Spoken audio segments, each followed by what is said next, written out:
In 2016, the International Holocaust Remembrance Alliance took this text and adopted. And what is the International Holocaust Remembrance Alliance? Yeah, it's a group with representation from various countries that, has things to remember the Holocaust, but they decided to go. I mean, I was not involved in discussions there at all, but they decided to take this text and use it to advocate. And they also have other things on the IHRA website, but this is the thing that they've become known for because they've been pushing it in a way, we could talk about it, that I find abominable in ways that was never intended to be used.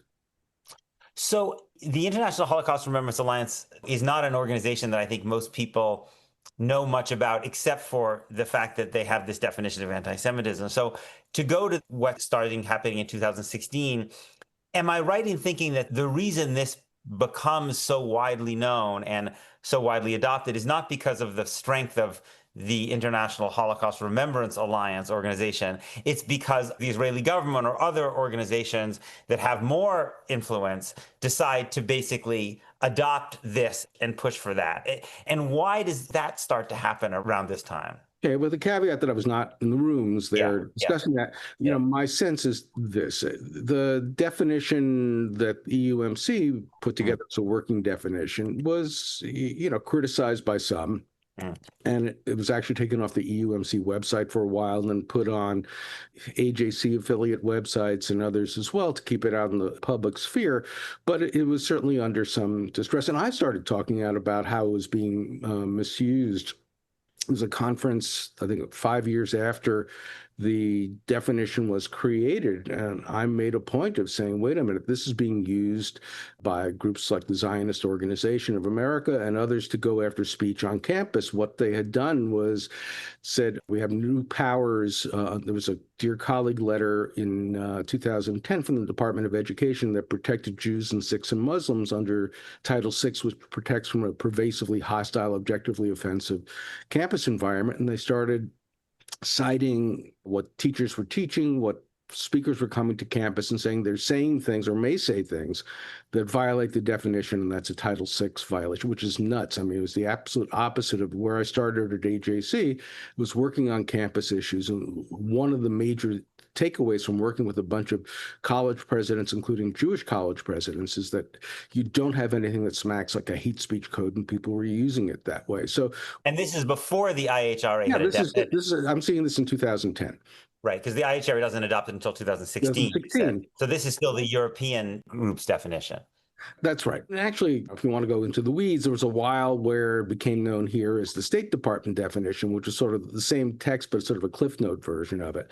But it was the same thing and used for the same purposes. And then, I heard from one of the people that had been involved in putting together the EUMC definition that there was going to be a push to try to get it used more. And that push turned into the IHRA definition. I mean, somebody who's a colleague, Mark Weitzman from the Simon Wiesenthal Center, was very involved in IHRA, the organization, very involved in pushing the definition there. And you could see how. You want to say something about the Simon Wiesenthal Center for folks who are not familiar with it? Sure. I mean, look, the Simon Wiesenthal Center is a group that has a museum of tolerance, does a bunch of different things. I've worked with some of their staffer back in the days of the militia movement and so forth. But on this issue in particular, I find their position troubling. And to give you one, deep example, there was a passage of a law in the UK that adopted the definition and applied it to universities. And there were students in one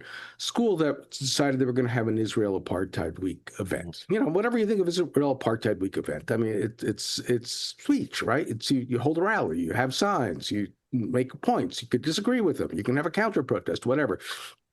The school would not allow that to happen, and the Simon Wiesenthal Center put out a statement saying this is great. Every other university around the globe should adopt this definition and apply it the same way. So that's their sort of take on speech that they don't like about Israel. They want to suppress it. And this is before 2016, before the IHRA adopts this definition. Yeah, I think I'd have to look back. It's about, I think, 2015, 2016, they did that, but so it could have been right after, could have been right before, but it's about the same time, and it's the same person that was pushing it. Right. So the Simon Wiesenthal was one of the important Right. organizations that was pushing for this definition. Yep. Were there other key organizations that you start to see picking up this definition of anti-Semitism around this time and pushing it? I'm trying to understand the roots of how this becomes so omnipresent now that everybody has heard of this and has an opinion on it. Right. And what was interesting to me is, and as I outlined in my book, the conflict over the conflict, at the time I was, the head of the anti-Semitism desk at the American Jewish Committee. Mm, We had deep concerns about how this was being used. The mm. Zionist Organization of America was pushing some of these Title VI complaints here. AMCA was pushing some of those complaints here.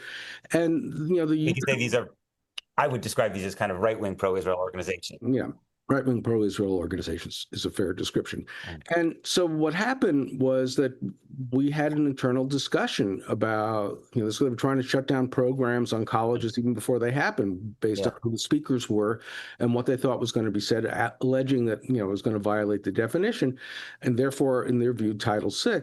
And there was a discussion with the AJC legal committee, and usually, Jewish organizations, the tenor is you don't criticize what other organizations Mm. say. For the most part, you just say what you want to say. In this case, we thought it was important to criticize something. And so the legal committee voted to do that, and I drafted something. And for a variety of, internal reasons, it did not appear, but I have it in the book. It was drafted, it was approved, and so forth.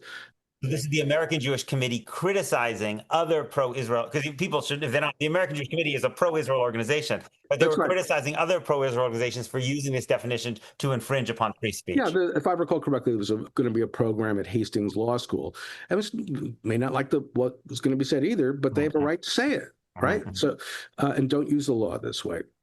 So, that was sort of the tenor. And then, I remember going to a conference where I was on a panel with Ken Marcus of the Brandeis Center. And Ken Marcus has been one of the people very actively promoting the adoption of the definition. And Steve Freeman, an old friend and colleague from ADL. Anti-Defamation League. Yeah. And it was interesting to me because I knew that Ken Marcus was on the other side of this, and I'm fine having that discussion with him.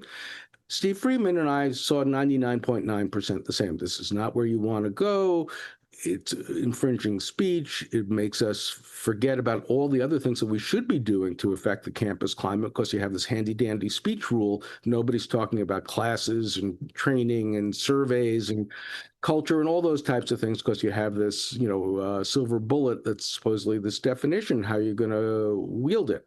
So I just want to pause for a second here, just because I don't want people to lose the significance of this. You're saying that your colleague who worked at the Anti-Defamation League, which is now quite associated with the IHRA definition of anti-Semitism, was at that point actually opposed to it Yes, because they saw that it was being used to limit free speech. correct. And this is about 2015, 16? 2015, 16, something Okay. like that. Yeah.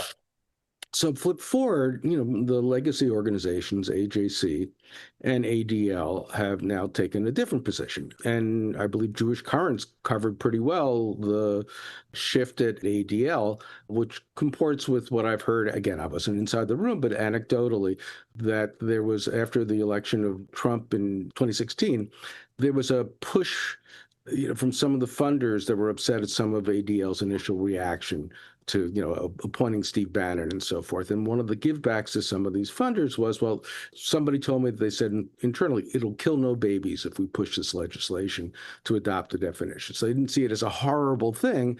And internally, they decided, apparently because some pressure from funders, to shift 180 degrees. So you're suggesting the ADL had initially been opposed to Yes. it for the same reasons you are, because you thought it could infringe upon free speech, but because there was criticism from the right that the ADL was too critical of Trump when Trump was getting elected and people around him, that as a sop to those people, they would embrace the IHRA definition of anti-Semitism.